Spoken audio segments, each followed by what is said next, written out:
laki-laki misalkan catcalling ya kan sama perempuan, itu para feminisme, wah bakal rame-rame menyerang si laki-laki itu, bahkan akan di framing sedemikian rupa, bahkan jatuh itu namanya. Tetapi Ustadz, banyak juga perempuan-perempuan yang catcalling terhadap laki-laki, mereka aman-aman saja. Bukan menuntut kesamaan, tapi menyadari kodrat dan peran sebagai fungsi bahwa dunia ini nggak akan tegak tanpa perempuan dan wanita.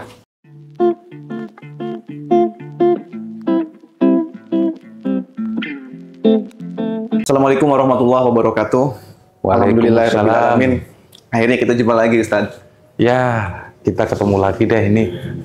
Gini Ustadz, yang menjadi perdebatan terus-menerus ya, itu isu kesetaraan gender ya kan. Dan ini juga menjadi apa ya? Mungkin bisa jadi standar ganda, Ustadz. Wow. Gini loh. Sampai gitu ya ente ya? Iya, karena ini nggak semuanya ya, nggak semuanya. Mungkin ini saya katakan sebagai oknum feminisme. Oknum feminisme. Ya, saya katakan seperti itu karena gini. Yang feminis murni mana? Ya, mungkin banyak. Ibu kita Kartini. Iya, apakah dia merubah kodrat seperti feminisme sekarang? Enggak. Iya, makanya ya kan kita harus terus menggali gitu ya.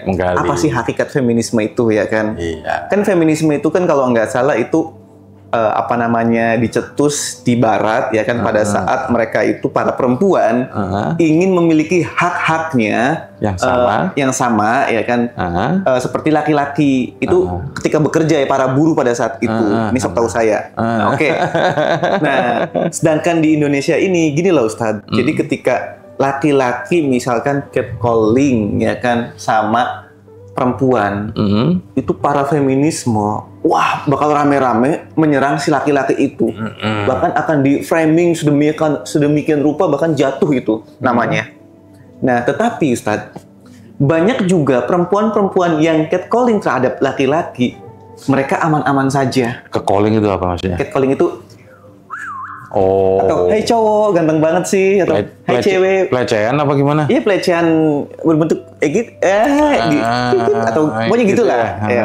Nah, maksudnya kalau laki-laki yang ngelakuin, laki-laki itu bakal dapat imbasnya. Tapi kalau perempuan yang ngelakuin itu malah nggak kena imbasnya. Nah, maksud saya berarti feminisme hanya mendukung pihak perempuan saja dong. Kan feminisme itu kan, atau kesetaraan gender ya, diatur bahwa perempuan dan laki-laki itu setara gitu ya, harusnya ya kan. Tapi pada praktiknya isu-isu kesetaraan gender itu nggak lebih untuk mendukung kaumnya gitu loh, agar perempuan itu pokoknya kalau kamu perempuan ayo kita bela ya kan, kamu laki-laki sorry aja gitu loh. Nah, itu gimana Ustadz? Ya, dari dulu itu penuntutan kesetaraan itu sudah ada, bahkan sejak lama. Dalam kasus tuntutan seorang sahabat wati kepada Nabi itu, ada yang, kami ini kan para wanita, laki-laki kan dapat surga ketika bisa berjihad. Nah ini kami perempuan ini ngapain? Kan gitu. Tuntutan itu sudah ada. Maka Nabi memberikan, kamu itu tunggu di rumahmu, nunggu suami itu juga jihad. Kamu melahirkan para pejihad itu juga jihad. Kan gitu. Nah, tapi mereka itu maunya yang gitu ya? Yang saat itu ya, kalau dilihat dari pertanyaan para sahabat wati, mereka ingin melakukan apa yang dilakukan laki-laki. Gitu loh. Maka Nabi itu memberikan solusi sebagai tugas kan mereka, tapi itu tidak dikatakan secara jelas. Biar paham sendirilah, biar manusia itu menyadari kodratnya, baik sebagai laki-laki maupun perempuan. Begitu. Terkait hal yang Anda katakan tadi, bahwa ada semacam ingin menang sendiri, atau lebih disebut bahwa wanita itu sebenarnya narsis, ingin selalu diperhatikan dan mendapatkan validasi. Mungkin dari sisi itu ada benarnya, gitu loh. Tapi itu penting juga dipahami, tidak semua wanita seperti itu. Tapi yang seperti itu? Ya, yang mereka ingin berperan seperti halnya apa? Laki-laki, kan gitu. Lah bagaimanakah sih sebenarnya Islam itu memandang terkait tentang kesetaraan gender? Islam itu dalam Quran itu sering menyebutkan jamak laki-laki dan jamak perempuan, ya kan? Al-muslimuna wal muslimatu wal mu'minuna wal mu'minatu, kan gitu kan? Yeah. Cobalah kita cari artinya apa.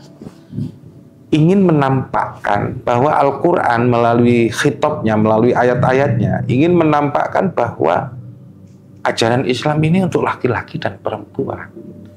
Namun kan gitu ya, namun itu ada batasannya sesuai dengan kodrat yang dititipkan oleh Allah kepada makhluknya. Nah, kadang kita ini tidak menyadari kodratnya. Coba deh kamu ngomong anak yang masih bayi, itu lebih telaten siapa? Cewek apa? Cowok. Jangan-jangan nanti ente yang gendong anak yang baru umur 7 hari pada liso semua. Tahu liso itu pada apa? Patah tulang. Karena kamu gini terus kamu tenteng seenaknya sendiri ya. Ya kan?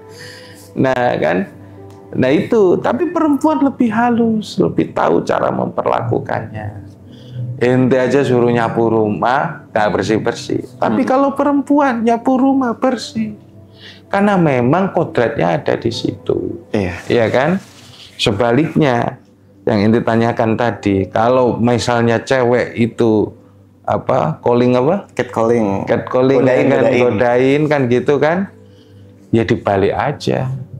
Coba cewek yang narik becak, ya kan, perempuan yang masak, kan gitu. Cobalah di dunia ini dibalik kan gitu. Nggak akan bisa. Nah, ya mungkin bisa, tapi nggak bisa jalan. Ya akan menemukan titik kejenuhan, bakal kurang gitu. Nggak selesai, kan gitu. Nggak pantas lah. Ya mungkin dipaksakan bisa. Ya cewek pun ada yang narik becak kan gitu kan. Tapi kemudian kalau itu dipaksakan justru madorot kepada hormonal dia kan gitu. Nah ini yang perlu disampaikan bahwa Islam itu mempunyai sisi gender, kesamaan gender. Tapi fungsi dan tugasnya itu berbeda. Dan hasilnya sama. Gitu loh. Dan hasilnya itu sama gitu loh. Nah, barangkali kalau mungkin salah, silakan tulis di kolom komentar ya kan gitu. Bahwa ketika lapangan kerja ini dibuka untuk perempuan, laki-laki akan bersaing dengan wanita dalam mendapatkan pekerjaan di industri tenaga kerja, di lapangan tenaga kerja. Akibatnya daya serap terhadap laki-laki juga berkurang. Sehingga banyak laki-laki nganggur, sementara cowok-cowok ini, cewek-cewek ini menggantikan peran suami sebagai kepala keluarga atau untuk mencari nafkah. Sekarang udah terjadi, Ustaz. Nah, yang kayak gitu itu kan sebenarnya settingannya itu beda kan gitu loh. Settingan masyarakatnya itu beda. Ya kan? Kalau memang itu khusus untuk laki-laki ya kan, yang dicari adalah laki-laki kan gitu ya. Serahkan saja sama laki-laki, jangan perempuan. Jadi tenaga yang terisi itu lebih banyak gitu dari sisi laki-lakinya, sehingga kaum laki-laki ini bisa memberi nafkah. Biarkan anak-anak dididik oleh para ibu yang kemudian lebih mantep daripada laki-laki yang didik. Oke. Jadi dalam kaitan ini ya, kesetaraan gender itu saya ulangi lagi, kesetaraan gender itu bukan persamaan, tapi melaksanakan fungsi sesuai dengan kodrat masing-masing. Oke. Ya, paham. Jadi kesetaraan gender itu bukan kesetaraan seperti yang dituntut sekarang ini enggak, tapi melaksanakan fungsi sesuai kodrat masing-masing. Oke. Misalnya apa namanya, bahwa perempuan itu kodratnya menyusui. Mana mungkin laki-laki menyusui anak, ya kan? Itu bukan kodratnya gitu. Lah iya. Ya kan? Iya. Ya kan? Kadang-kadang tuh apa ya Ustadz ya? Orang tuh ingin memahami konsep kesetaraan gender aja, mereka tuh nggak mau lebih dalam lagi gitu. Setara, ya oke, itu tulisannya kesetaraan gender, tapi bukan berarti kita harus sama gitu, ya kan? Tapi betul kata Ustadz, jadi harus tahu gitu. Anda dilahirkan sebagai perempuan, ya kerjakanlah hal-hal yang memang diperuntukkan untuk perempuan, menyusui, ya kan? Nah terus apa namanya, bekerja, memasak dan seterusnya juga, kan perempuan itu titik fokusnya lebih bisa terbagi gitu, ya kan? Dia bisa memasak, multifungsi, dia multitasking, bisa, betul, bisa memasak, bisa mengasuh, bisa main Instagram gitu ya. Laki-laki Ustadz, fokus saja. Dia udah ada SMS nih, terus kamu Tasuri lagi ngapain? Bisa nggak dengar itu? Bentar. Iya. Samar-samar sih. Tadi ngomong apa? Ya kan? Ya itu laki-laki, ya kan? Jadi artinya ya kita harus paham gitu. Jadi jangan menyalahi arti dari fungsi dan kodrat. Iya. Dan itu juga dalam sosial juga ya. Jadi ketika kita bermasyarakat juga tadi, ya kan? Jangan pilih-pilih lah. Ketika kita pengen keadilan, itu jangan pilih-pilih, Ustadz. Kalau misalkan ada pihak perempuan yang melecehkan laki-laki, ya sebaliknya, sebaliknya juga. Iya, jadi jangan cuma laki-laki doang. Soalnya yang terjadi laki-laki doang, Ustadz. Iya, terus mohon maaf, itulah yang kemudian brengseknya feminisme itu. Mohon maaf. Ketika dia diposisikan sesama laki-laki kan gitu ya, dia malah menuntut untuk menjadi perempuan yang seutuhnya. Iya. Taruh lagi nih, dia udah mencapai kerja sebagai seorang manajer dengan kesibukan yang super kan gitu kan. Kemudian dia harus ngasuh anak, kemudian dia harus melaksanakan ngasuh orang tua kan gitu kan. Aku tak kayak gini nih, pingin lagi untuk menjadi seorang ibu rumah tangga yang murni. Itu terjadi, Sor. Repot ya? Repot. Jadi saya kira itu feminisme itu narsisistik dari perempuan. Betul bisa jadi ya. Meskipun secara ajaran agama itu Islam itu menganjurkan kesetaraan, tapi berdasarkan fungsi dan kodratnya. Gitu. Iya. Dan yang paling parah kan narsisisme. Kok narsisisme? Feminisme itu nyerang sistem waris Islam. Oh gitu. Ada Ustaz. Jadi kaum narsisisme itu untuk mencoba untuk mendapatkan bagian yang sama dalam waris. Oh gitu.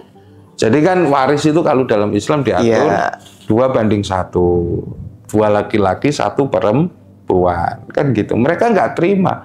Mereka kan katanya menurut kesetaraan gender dalam hak. Meskinya kan wanita juga mendapatkan hak waris yang sama.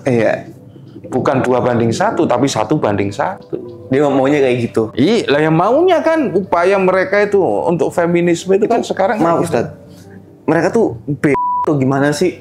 Ini mohon maaf ya para feminisme, karena gini loh, laki-laki itu punya tanggung jawab yang jauh lebih besar, ya kan? Seorang istri itu ketika dia sudah menikah secara otomatis, ya kan? Dia tanggung jawabnya semuanya ada di pihak si suami, ya kan? Sedangkan suami dia ada orang tuanya juga masih dia openin, ya kan? Misalnya nih, Anda nih punya bapak dan ibu gitu ya. Nah, bapak Anda itu meninggal, ya kan? Nah, Anda punya kakak laki-laki gitu ya. Nah, Anda sebagai perempuan, bapaknya meninggal dapat hak waris, ya kan? Nah, ya udah, duit itu tuh lu kasih buat anak lu sama suami lu gitu loh, buat keluarga. Sedangkan kakak lu yang laki-laki itu duitnya tuh bakal dibagi lagi buat si istrinya, juga buat ibunya lagi dibagi lagi gitu loh. Oke. Betul nggak? Gampangnya hitung-hitungannya gini. Gimana? Taruhlah saya laki-laki, kamu perempuan. Kita saudara nih. Saya dapat 100, kamu dapat 50. Ya. Saya dapat 100 nih, nikah, bayar mahar 25. Sisa berapa duit saya? 75. 75, kemudian setelah nikah saya harus ngongkosin istri kan, nafkahin istri. Taruhlah sebelum punya pekerjaan kan gitu kan, atau belum punya apa-apa kan gitu, pakai duit warisan dulu berapa? 25 lagi selama untuk bertahan untuk nyari hidup. Sama aja 50-50 kan. Akhirnya jadi 50-50. Belum tadi 25 tadi untuk apa tadi? Yang pertama 25 untuk nikah, biaya mahar. Mahar ya kan. Terus habis itu nafkah 50 kan? Iya. Ya kan 50. Ya kan? Tinggal 50 nih. Tinggal 50. Duit perempuan jadi berapa sekarang? Masih utuh, kalau saya mah masih utuh 50 aja. Ya seandainya misalnya. Oh, dapat 100 dong. Dapat 75. Iya. Karena uang mahar kan. Betul. Ya kan? Karena dia dapat dari orang tuanya juga 50. Ya kan? Dia 75, kita 50, cuy. Ya kan? 50 kita pegang, masih banyakan siapa? Banyakan ya si perempuan. Si perempuan kan. Gitu. Jadi kayak gitu adil nggak? Ya adil. Adil. Ya adil kan, sebenarnya lebih banyak perempuan. Iya. Belum lagi nanti kalau nggak dapat kerjaan, mestinya kemudian si istri nuntut untuk mendapatkan nafkah, kan gitu. Iya kan? Nah itu sebenarnya kan udah selesai di situ. Keadilan proporsional itulah yang kemudian menjadikan sebuah rumah tangga ini kemudian mencapai keadilan yang sebenarnya. Kalau itu mau dijalankan. Ya yang salah sekarang ini kita kalau pasang mahar itu terlalu murah, terutama perempuan. Jadi maharnya itu kemudian nggak gede gitu loh. Padahal kan untuk pernikahan itu ya juga harus gede gitu loh. Betul. Misalnya cuma seperangkat alat sholat atau apa, ya kalau nggak mampu ya jangan pakai mahar, ayo dilakukan hidup bersama.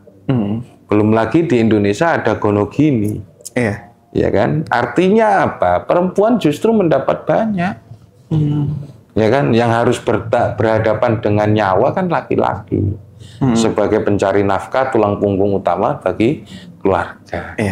Nah, ketika kemudian posisi wanita ditempatkan sebagai tulang punggung keluarga, kadang dia mengeluh. Kenapa ini harus saya, kemudian semuanya harus saya. Ini tidak adil ya Tuhan. Sementara ketika dia melihat ibu rumah tangga yang nganggur, yang suka ngerumpi, nggak sudi deh aku lebih baik menjadi pekerja pencari nafkah gitu, Sir. Cobalah kaum feminis itu kayak gitu itu. Ya bahkan yang paling parahnya gini lah Ustadz. Dulu tuh saya sempat ada ya para mahasiswa, para feminim gitu, feminisme dari kalangan mahasiswa, dia itu ingin menyuarakan tentang kesetaraan itu ya, tentang hak tubuh. Tahu nggak apa yang dilakukan oleh mereka? Mereka tuh konvoy, pawai gitu ya, semacam demo tapi nggak demo juga, kayak pawai aja, menyuarakan suara perempuan gitu. Apa coba yang dilakukan? Mereka cuma mohon maaf pakai daleman aja gitu. Tubuh saya adalah hak saya. Kami bebas berpakaian ya kan. Jadi ya mereka apa ya? Mereka tuh menganggap bahwa saya mau pakaian seksi, mau apapun, ya itu terserah saya. Kalau misalkan ada yang lecehin, ya cowoknya aja yang mesum gitu loh. Nah maksud saya kan, ya Anda berada di ruang lingkup mana, ya kan? Kondisi masyarakatnya seperti apa? Nah maksudnya kalau dia punya otak gitu ya, harusnya kan menyesuaikan culture-nya, budayanya. Kayak gitu itu kadang karena kemudian orang yang baru pertama itu lebih parah daripada orang yang sudah lama berkali-kali gitu ya. Lama. Perasaan gitu ya. Feminisme dengan pemikirannya yang tajam nggak seakan seperti itu.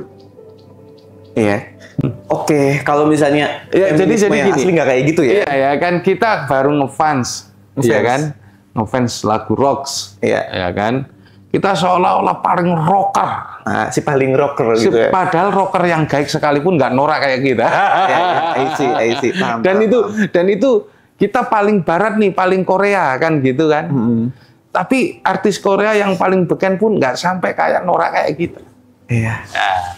Nah, yang semacam itu akan muncul di hadapan kita. Begitu juga ketika kemudian kita dalam kondisi keberagamaan untuk mengikuti sunnah, seolah-olah semua yang tidak sesuai dengan pandangan kita itu dianggap bid'ah. Seolah-olah kita paling nyunnah, kan gitu kan? Ada semacam itu.